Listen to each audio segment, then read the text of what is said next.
TikTok မှာစာပို့လို့လည်းမရဘူးဒါလေးမရှိရလည်းမပေါ့ဘူးဘယ်လိုလုပ်ရမလဲဆိုတဲ့အကြောင်းလေးကိုကျွန်တော်လာပြီးပြောပြပေးပါမယ်ရေတော့ကျွန်တော်တွေကပေါ်တော့မှရှိရ1430တစ်ချက်နေပြီပါပြီးရင် setting private ဆိုတာလေးကိုဝင်ပေးရမှာဖြစ်ပါတယ်privacy တွေကိုဝင်ပြီးဆိုလို့ရှိရင်ကျွန်တော်တို့ဒီနေရာမှာ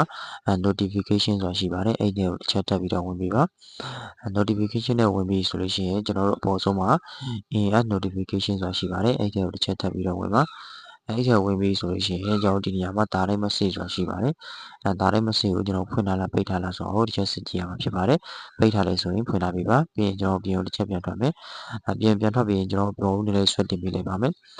ဆွဲတင်ပြီးဆိုလို့ရှိရင်ကျွန်တော်ဒီနေရာမှာdirect message ဆိုတာရှိပါတယ်အဲ့ကနေအောက်တစ်ချက်နှိပ်လိုက်ပါနှိပ်ပြီးဆိုလို့ရှိရင်ကျွန်တော်ဒီနေရာမှာ everyone ဖြစ်နေလားမဖြစ်နေဘူးလားဆိုတော့ကျွန်တော်စစ်ကြည့်ပြဖြစ်ပါတယ် everyone မဟုတ်ဘဲနဲ့တခြား friend တို့ known ဖြစ်နေတဲ့ရှင်ကျွန်တော်ဒီနေရာမှာ